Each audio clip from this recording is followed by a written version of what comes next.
Hi, this video lesson is a very useful lesson because it will help us to translate functions and to graph pretty complex functions just by using their parent functions. Now, you know in section 1, 2, we've been graphing by creating sets of tables and plugging in our values of x to get the y and then plotting points. That gets a little bit messy because sometimes we get large numbers and sometimes we get undefined numbers, as is in graphing square roots. So a better way and an easier way is to think about what is happening in the parent function and then using that information to graph another function. So let's start out, and we're going to talk about three functions in this lesson, and the three functions that we want to discuss are the quadratic function,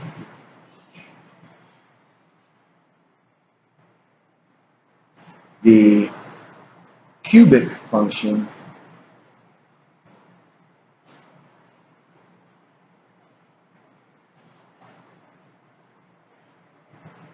the quadratic function, the cubic function, and the square root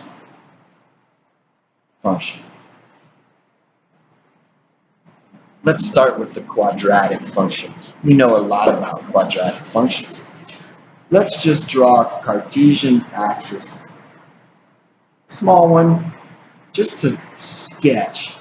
And you don't really have to do this on graph paper. This is really to get the major points. So we know that the parent function of a quadratic function is y equals x squared, the most basic of all quadratic functions.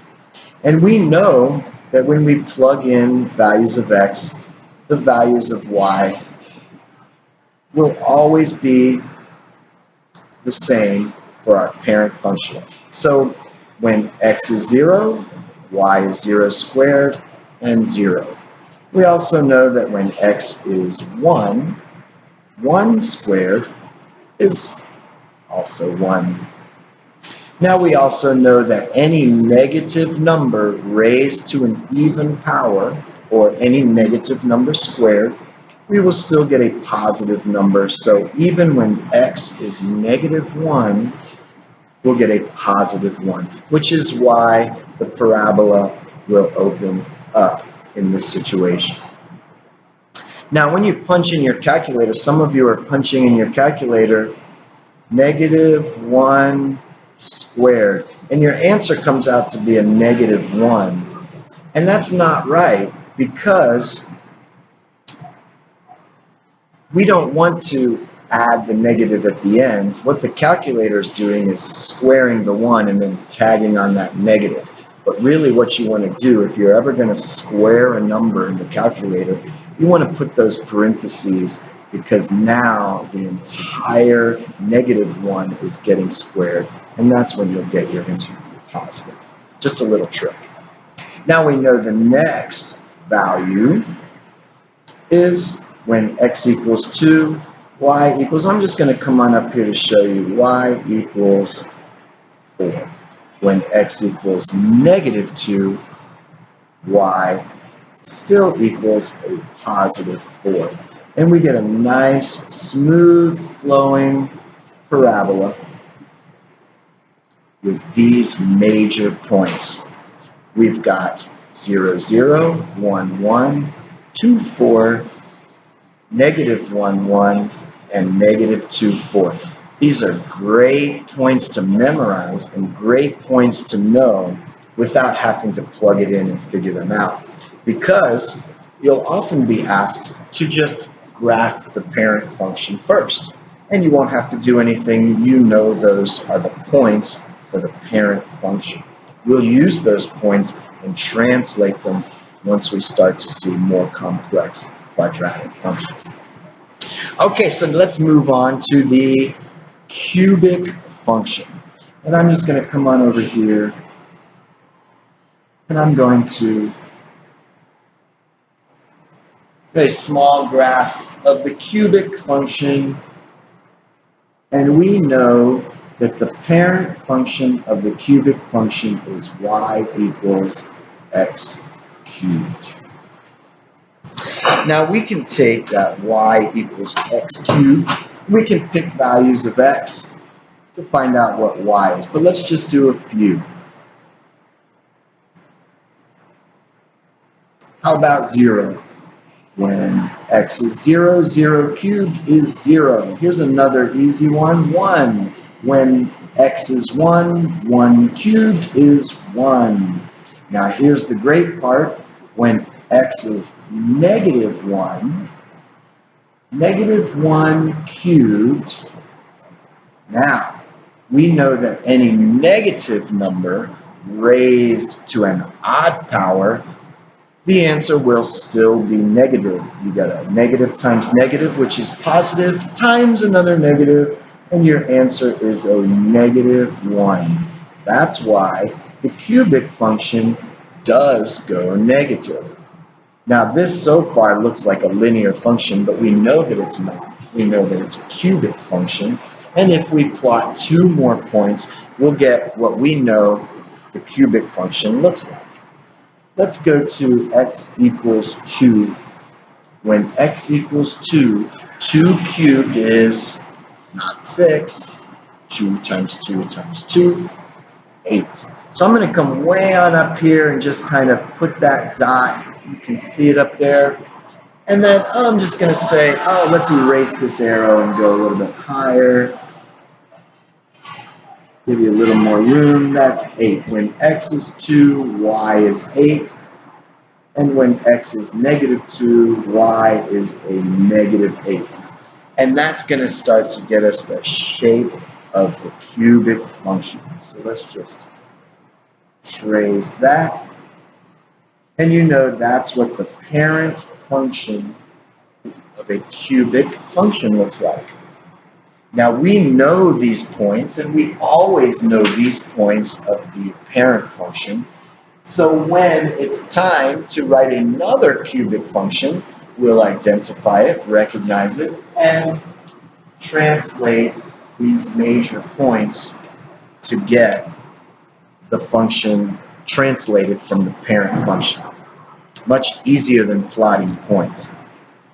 Now let's look at one more. We've got the square root function. And here we go with the square root function.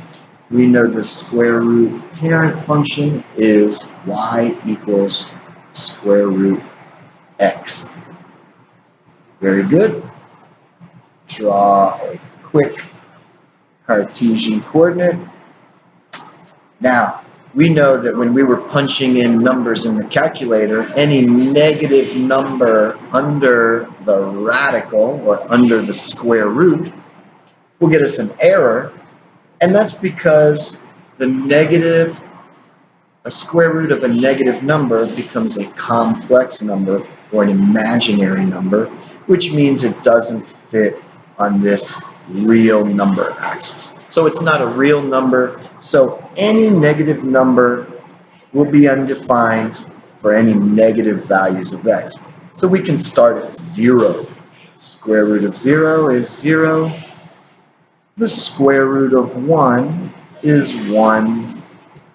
Now we know the square root of 2 is some decimal, it's 1.4 something something something, but I would like to think on what's the next whole number that we could take the square root of and still get a whole number, get a perfect square. And I would say that is not the square root of 2, not the square root of 3. How about the square root of 4? So here we are, 1, 2, 3, 4. What's the square root of 4? 2. And we start to see this square root function take shape. It still increases, but not at a very quick rate. Now, the next whole number would be a 9, which would be out here somewhere, and then we'd go up to 3. So you could just kind of imagine that's where the next point is. But I think these 3 points are enough, because if we can recognize a square root function, we can translate it from this parent function. So these are great points to know that are on the parent function of a square root function. Now, let's just look at the rules that we already started using to graph these functions. So here's our parent quadratic function. That's the parent function of the quadratic function. Now we talked about this in class, but any quadratic function can be translated from the parent function. So let's look at y equals x minus 2 squared minus 4. Now we talked about this in class, and I'm just going to go through. We know that the number that joins the x squared, we've recognized this as a quadratic function. The number that joins the x in the parentheses is the left or right movement. That's the x translation. And we know that it goes the opposite direction of what it looks like it should go. That's the way I think of it. And this one says x negative 2. So instead of going left like it looks like it should go, let's say that that function is translated 2 units to the right. So I'm going to put here 2 right. And then we come out here to the number that is outside of the parentheses that joins the equation, but not squared. And we know that this number represents the shift up or down, and up or down matches what it looks like it should be. So it looks like it might be going down 4, and in fact it is. So the translation of this function from the parent function is 4 units down. Well, here's our parent function, and here's our translation. So this function, y equals x minus 2 squared minus 4, is really 2 units right and 4 units down from the parent function.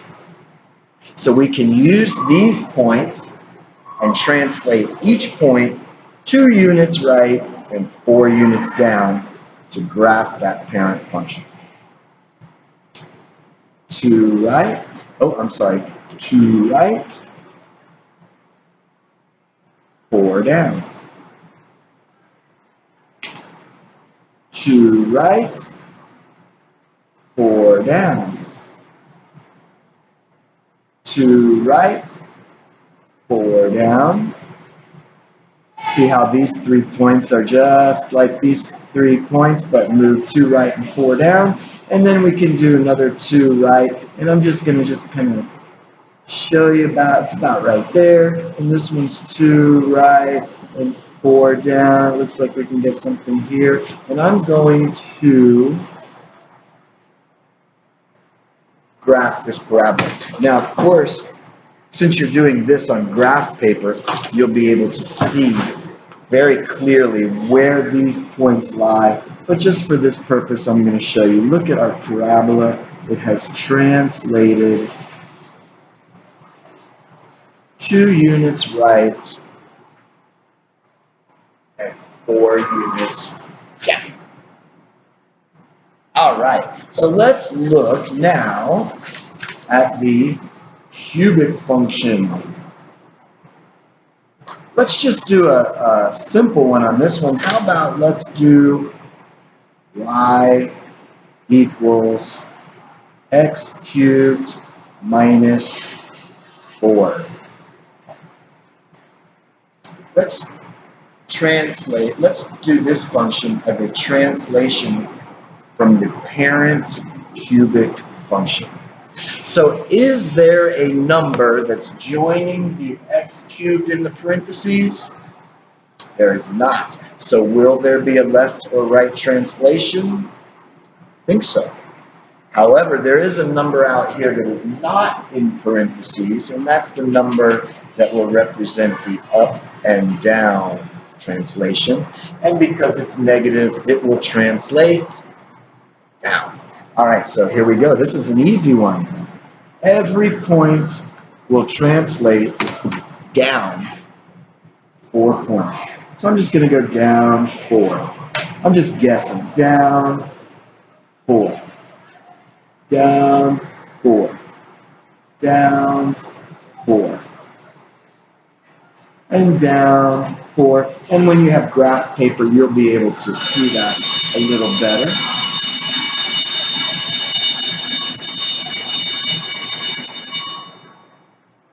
And that is the parent function translated 4 units down.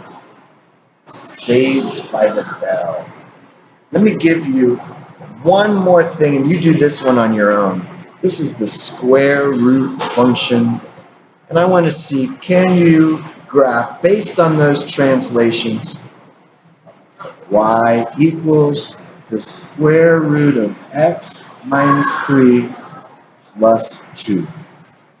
See if you can do that on your own and translate the parent function based on what's going on under the radical and what's going on after the fact. Gotta go.